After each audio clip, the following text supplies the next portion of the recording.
Hi friends, my self doctor Shashi Boricha आपका मेरे channel पे बहुत बहुत स्वागत करती हूँ। आज मैं आपको एक कंडीशन एक्सप्लेन करूँगी जिसका नाम है हेपेटाइटिस बी।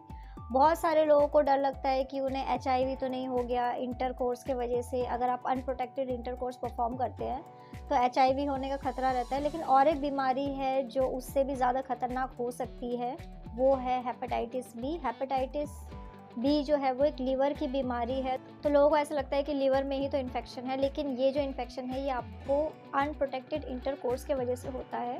तो आज मैं आपको इसी के बारे में बताऊंगी कि आखिर सेक्सुअल इंटरकोर्स और हेपेटाइटिस बी के क्या रिलेशन है और क्या क्या आपको सिम्टम्स आते हैं और क्या ध्यान रखना चाहिए। तो उससे पहले आप प्लीज़ मेरे चैनल को सब्सक्राइब कर लीजिए और जो बेल आइकन है उसे प्रेस कर लीजिए ताकि आपको मेरे आने वाली वीडियोस का नोटिफिकेशन मिलता रहे। ये स्टार्ट करते हैं। सबसे पहले मैं आपको बता देती हूँ कि आखिर हेपेटाइटिस क्या होता है। तो हेपेटाइटिस एक इन्फेक्शन है जो लीवर में होता है। इन्फ्लामेशन होने लग जाती है, सूजन होने लग जाती है और क्रॉनिक केस में लीवर में सिरोसिस भी हो सकता है।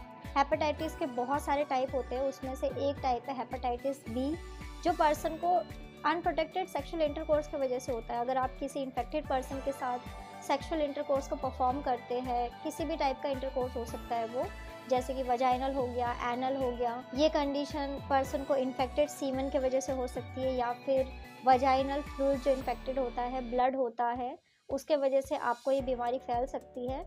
अगर आप किसी इन्फेक्टेड पर्सन का जो निडल है, जैसे कि कई सारे लोग ड्रग एडिक्ट होते हैं या फिर वो डिफरेंट टाइप के ड्रग्स को यूज़ करते हैं, तो फिर वो निडल को यूज़ करते हैं। तो अगर आप किसी यूज्ड निडल को यूज़ कर रहे हैं, कोई ऐसा निडल जो किसी और ने यूज़ किया है, इन्फेक्टेड है, तो उसके वजह से आपको ये बीमारी हो सकती है। मैं आपको बता देती हूँ कि हेपेटाइटिस बी जो बीमारी है वो कितनी घातक बीमारी है। तो हेपेटाइटिस बी एक ऐसी कंडीशन है जिसका अब तक कोई भी खास ट्रीटमेंट नहीं है, लेकिन कुछ वैक्सीन्स है, जैसे कि हेपेटाइटिस बी का जो वैक्सीन आता है वो लगाए जाते हैं लोगों को।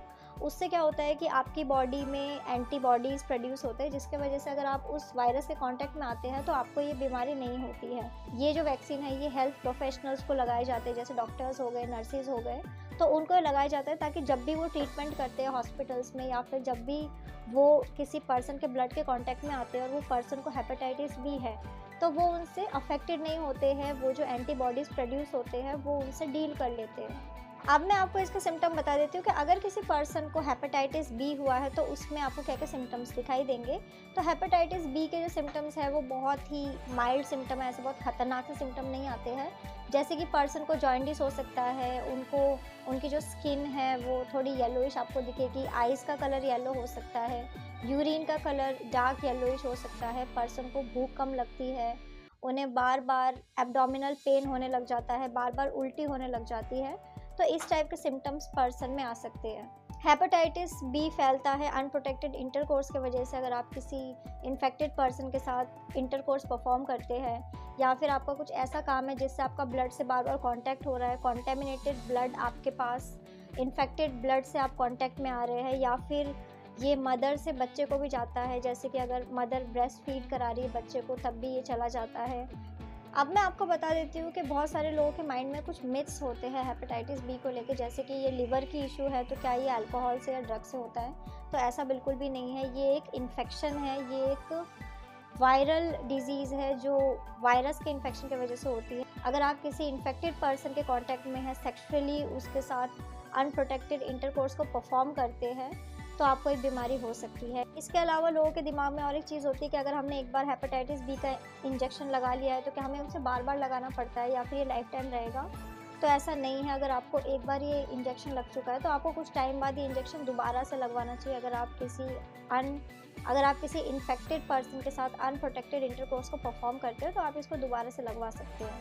अब मैं आपको बता देती हूँ कि आखिर इस कंडीशन से बचा कैसे जाए। तो सबसे इम्पॉर्टेंट और सबसे ज़रूरी जो प्रिकॉशन आप रख सकते हैं वो है प्रोटेक्शन का यूज़ करना। आप कॉन्डम का यूज़ कर सकते हैं। इसके अलावा अगर आप बाहर भी किसी और के साथ करते हैं जिसको आप नहीं जानते हैं तो बेटर है कि आप वहाँ पे प्रोटेक्शन का ही यूज़ करें। सो फ्रेंड्स, ये था हेपेटाइटिस बी। मैंने आपको बताया कि इसके सिम्टम्स क्या है, ये क्यों होता है और ये बीमारी किस हद तक घातक हो सकती है, लाइफ के लिए कितना थ्रेटनिंग हो सकता है ये। तो अगर आप किसी भी कंडीशन के लिए मुझसे कंसल्ट करना चाहते हैं तो आप मुझे मेरे व्हाट्सएप नंबर पे मैसेज कर सकते हैं, मैं आपको रिप्लाई करूँगी। तो अगर आपको मेरा ये वीडियो यूज़फुल और इन्फॉर्मेटिव लगा हो तो आप प्लीज़ इसको लाइक कर दीजिए और साथ ही साथ आप मेरे चैनल को सब्सक्राइब कर लीजिए और जो बेल आइकन है उसे प्रेस कर लीजिए ताकि आपको मेरे आने वाली वीडियोस का नोटिफिकेशन मिलता रहे। तो आज के लिए बस इतना ही। Thank you.